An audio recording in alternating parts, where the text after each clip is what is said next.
Hi everyone, welcome back di Bitcoin Update. So Bitcoin Update kali ini spesial ya, karena saya update dengan keadaan positif guys. Jadi for the first time dari 2019 saya kira kena juga COVID. Terus terang nggak tahu penyebabnya, kenanya di mana juga saya nggak tahu. Tahu-tahu demam aja ya, udah demam terus bergejala lah selama 2-3 hari terakhir ini. Dan baru hari ini, lebih tepatnya sore tadi lah, baru mulai ada tenaga ya, baru mulai ada agak seger ya, mungkin karena keringatan juga. Udah mulai keringatan, biasanya orang bilang gitu ya, udah mulai mendingan. Ya, jadi intinya seperti itu. Jadi inilah kenapa sangat spesial. Saya tetap pengen share update ke teman-teman karena pergerakan activity Bitcoin itu so far sesuai ekspektasi kita ya. Jadi kita udah ada sempat bahas di video Bitcoin sekitar hari Jumat atau hari Sabtu, saya lupa.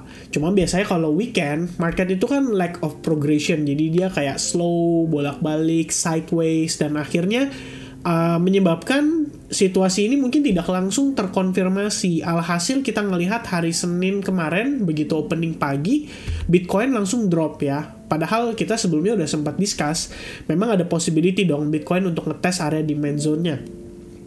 By the way, before kita lanjut ke sini untuk review, saya mungkin buka dari daily time frame dulu deh ya. Kita ngelihat daily time frame, posisi Bitcoin ini menurut pandangan saya harusnya sudah terkonfirmasi ya untuk inverse head and shoulders-nya. Jadi ada beberapa yang sempat nanya, bukan beberapa sih, cuma satu orang yang nanya ya, berarti dia memperhatikan banget. Dia tanyanya gini, ini udah confirm belum inverse head and shoulders-nya di break? Ya kalau teman-teman lihatnya gimana? Kalau misalkan menurut teman-teman ini udah confirm ya berarti sudah terkonfirmasi gitu kan. Karena setelah kita lihat closing kemarin itu membentuk bullish engulfing pada kisaran closing tanggal hari Selasa ya. Kemudian opening hari ini tuh market langsung bereaksi sangat signifikan. Harga langsung naik dan pada akhirnya kita break dari neckline-nya si inverse head and shoulders. Jadi sebetulnya hari ini akan menjadi konfirmasi untuk Bitcoin. Kalau misalnya dia bisa close candle seperti ini udah bagus banget ya. Berarti Bitcoin harusnya punya possibility seperti yang kita bahas di video sebelumnya, which is target bisa diukur dari panjang palanya ya, which is di head and shoulders kan. Kita bisa ukur, maka potential target itu ada di $17.960 dengan perkiraan area support sebelumnya itu bisa menjadi area resistance juga nih untuk Bitcoin. Jadi kalau misalnya kita naik, kalau beruntung mungkin bisa sampai 18.500 or even higher ya, dalam artian ternyata kita terreverse dan mendapati konfirmasi bahwa ini udah bottom dan kita bisa nge-reclaim area $20.000, which is saat ini very less likely kemungkinannya bisa seperti itu, mengingat sentimen negatif masih di mana-mana ya, masih di mana-mana. By the way, hari ini juga kita ada data, sebetulnya ada US GDP, cuman data US GDP ini tuh nggak terlalu signifikan karena yang ini tuh sifatnya udah final. Jadi kalau teman-teman klik, ini sebenarnya udah rilis 3 kali. Dari yang pertama itu advance, yang kedua preliminary. Jadi biasanya teman-teman, yang lebih penting itu adalah yang advance-nya atau yang paling pertama kali dirilis. Jadi kalau teman-teman perhatikan, ini untuk yang kuartal 3 Oktober 27 itu sudah dirilis ya. Ini yang pertama kali, ini yang dinamakan dengan advance, dari 0,6% jadi 2,6%. Nah ini yang lebih penting dibandingkan dengan data yang sudah final ini, karena kalau misalnya sudah final ya ini setelah direvisi sebanyak 2 kali. Berarti yang pertama itu adalah advance, kemudian direvisi menjadi preliminary, dan akhirnya direvisi lagi menjadi yang final, dan data yang final menunjukkan angka 2,9%. Artinya pertumbuhan ekonomi di Amerika kita bisa katakan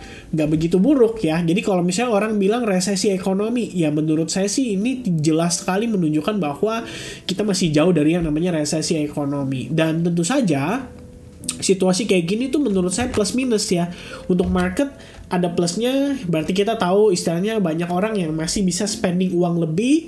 Tapi untuk the Federal Reserve di sisi lain, ini adalah sesuatu yang kurang begitu baik, karena artinya mereka punya kesempatan untuk lebih hawkish untuk kenaikan suku bunga berikutnya. Walaupun kita sudah mendapatkan konfirmasi, which is next week teman-teman ya. Jadi harap berhati-hati yang masih on trade, apalagi yang posisinya banyak ya, itu perhatikan karena next week 14 hari dari sekarang ya, berarti sekitaran 2 mingguan lah ya, kita akan mendapati kenaikan suku bunga untuk the Fed. Dan kalian bisa lihat sendiri dengan istilahnya GDP yang hari ini positif, ini angkanya tambah lama ya kita bisa bilang tambah lama tambah menurun ya. Kalau 1 minggu lalu itu di angka 70 ya benar ya, sekitar one week ago itu di 75,8%, terus turun jadi 66% dan sekarang 69,9%. Artinya the Fed sih harusnya udah confirm nih bakal naikin di 0,5% atau 50 basis point aja. Jadi sifatnya kita bisa bilang ini adalah merupakan pelemahan ya untuk kenaikan suku bunga yang tadinya 0,75 terus berturut-turut. Dan tentu saja sebetulnya ini seharusnya menjadi lebih cenderung positif buat market kripto ataupun untuk stock market. Kita bisa cek dari stock market juga, kayak Nasdaq hari ini slowly ya mendapatkan penghijauan lah ya, kita bisa bilang ya. Walaupun ini belum close candle ya, dalam artian ini masih running posisinya dan masih bisa close candle dengan sedikit lebih rendah. Cuman kalau teman-teman lihat dengan posisi sudah break di atas seperti ini dan kita melihat penurunannya cenderung korektif, bahkan bagi sebagian dari kalian bisa mempertimbangkan bahwa ini ngebentuk falling wedge atau mungkin bullish flag pattern. Ya intinya ini pergerakannya korektif, jadi ada possibility harga bisa naik lagi. Dan kalau misalnya Nasdaq naik lagi juga terjadi pada Bitcoin, istilahnya ya lebih kurang sama lah ya. Tapi yang perlu diingat adalah teman-teman sekalian, kita perlu pahami bahwa overall trend untuk Bitcoin itu masih turun. Jadi kalau misalnya teman-teman manfaatkan long position untuk Bitcoin based on inverse head and shoulders yang kita udah bahas dari beberapa waktu lalu, maka kalian harus punya pertimbangan untuk exit dengan agresif. Ya, ini kalau kita lihat terakhir kita sempat bahas ABC dengan perkiraan targetnya itu di demand area dan itu di Fibo 0,5%, $16.123. And then kita mendapatkan konfirmasi untuk higher time frame-nya jadi semacam inverse head and shoulders ya. Ini kalau kita bahas kemarin lebih kurang dia naik, targetnya ketahan di Fibo 61,8, and then kamu bisa entry long, mungkin pertimbangannya di dekat dengan demand area. Ya ini buat teman-teman yang mungkin tipikalnya agresif based on location, ya bisa-bisa aja masuk di area demand-nya, karena precisely so far kita mendapati harga itu benar-benar bergerak ya seperti yang kita expect. Dan ini sebetulnya ya saya bisa bilang beruntung lah ya, mungkin nggak selalu seperti ini. Jadi kalau misalnya teman-teman bilang kita jago prediksi, menurut saya enggak lah ya. Ini bisa dibilang faktor luck-nya juga ada, dan nggak selalu prediksi kita bisa tepat. Jadi sometimes bisa tepat, sometimes ya mungkin kalau misalnya kita lagi kurang beruntung, ya market tidak bergerak sesuai dengan ekspektasi. Dan justru harusnya kita lebih punya pemahaman bahwa market itu tidak bisa kita yang ngatur, tidak bisa kita yang prediksi. Kita cuma bisa ngelihat area-area yang mungkin punya possibility untuk kita manfaatkan. Which is, kalau untuk Bitcoin saat ini, mungkin teman-teman yang ada entry long bisa pertimbangkan untuk exit dulu nih sebagian portionnya. Karena, ini saya review sedikit ya, kalian bisa lihat di sini, kita mendapati posisi Bitcoin itu ter-reject cukup signifikan ya setelah area ini. Which is ini adalah area yang saya consider sebagai area supply-nya. Dan the next time kita visit area tersebut, kalian bisa lihat harga memang naik signifikan tapi turun lagi setelahnya ya.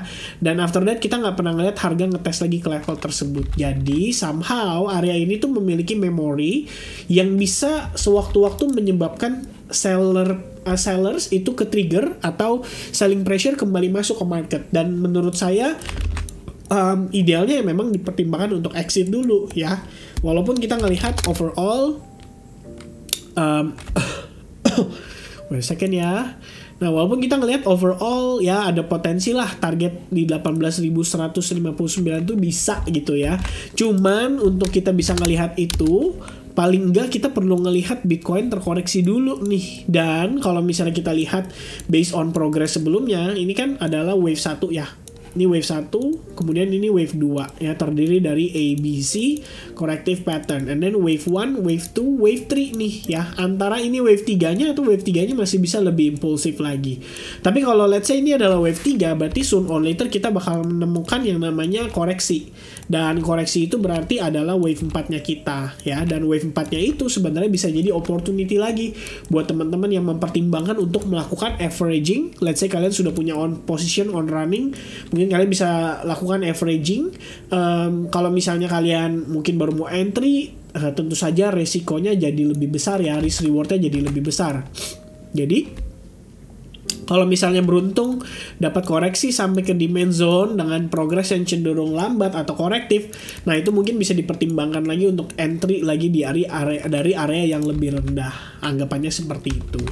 Nah untuk saat ini terus terang kita sudah mendapatkan konfirmasi higher low untuk Bitcoin. Jadi nextnya adalah kita tinggal lihat dulu ya apakah dia berhasil break dari area supply ini. Dan kalau menurut pandangan saya sih, idealnya untuk kita mendapatkan konfirmasi itu kita perlu ngelihat Bitcoin sedikit terpullback ya. Dalam artian pullback itu kadang-kadang diperlukan untuk mereka ngambil power, ngambil lebih banyak order dari harga yang lebih murah. Baru kemudian kita bisa ngelihat, wow oke, nice impulsive up ya. Jadi untuk saat ini teman-teman perhatikan bagaimana progres koreksinya. Kalau misalnya koreksinya cenderung korektif dan kamu bisa mendapatkan opportunity untuk entry lagi dari pattern yang mungkin terbentuk atau mungkin dari momentum yang terlihat dari time frame lebih kecilnya, kamu bisa pertimbangkan untuk manfaatkan ya. Untuk saat ini di 15 minute kita ngelihat terjadi break atas lowest price sebelumnya, which is saat ini kita bisa consider lebih kurangnya seperti ini ya. Ini adalah area supply.